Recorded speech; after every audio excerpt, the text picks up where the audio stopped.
Malcolm Tyler, may taas na 6'10", possible ba sa PBA or Gilas? Sa PBA, example, Barangay Ginebra. Yes, possible siya maglaro sa PBA. Bakit? Posible. Ang PBA is professional league sa Pilipinas. Pwede kahit Filipino or foreign player basta masign ng team. Kung magaling siya at pasok sa system ng team, kukunin siya. Important thing, hindi automatic ang height spot sa team. Kahit na 6'10" siya, kailangan pa rin. Strong inside game, post moves, rebound defense. Hindi madaling ma-outs muscle. Kaya makipagsabayan sa imports at big men ng PBA. Sa Ginebra, specifically mga Parcoy, Ginebra usually likes physical big men defensive presence. Team player, hindi selfish. Sa kung si Malcolm Tyler ay may matibay sa ilalim, may defense, rebounds, possible siyang kunin bilang import or local, depende sa citizenship. Sa Gilas Pilipinas dito mas complicated.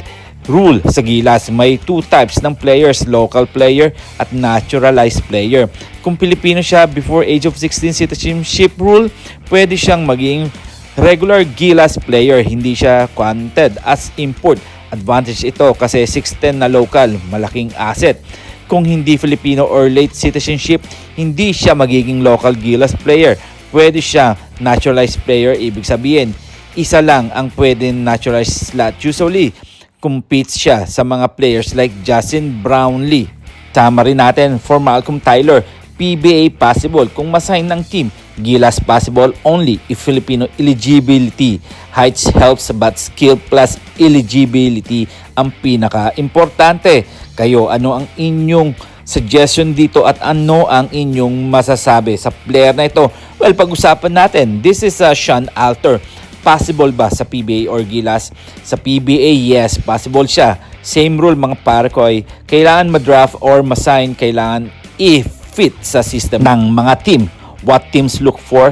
Hustle player, defense, energy, guy, can contribute kahit hindi star. Kung si Sean Alter ay athletic, may effort sa defense, may versatility, guard, wing, big, depending sa size, may chance siya sa PBA roster. Sa Gilas Pilipinas, same rule ulit. Local player siya kung Filipino citizen before age of 16. Naturalized lang kung late citizenship or foreign born without early Filipino status.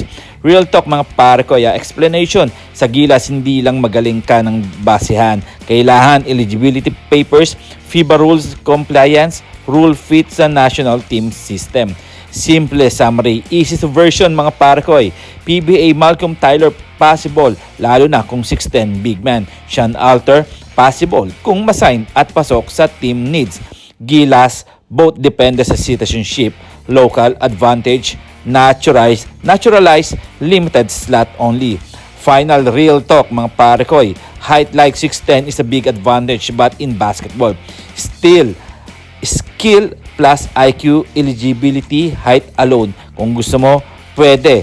Ipapakita ko sa inyo kung ano ang mangyayari for the next season at kung ano pwede mangyari dito sa dalawang player na to. Kayo, ano ang inyong masasabi dito? Posible kaya makapaglaro tong dalawang player na to? Well, kayo na ang bahala humusga. And this is Canto Clutch. See you for the next video.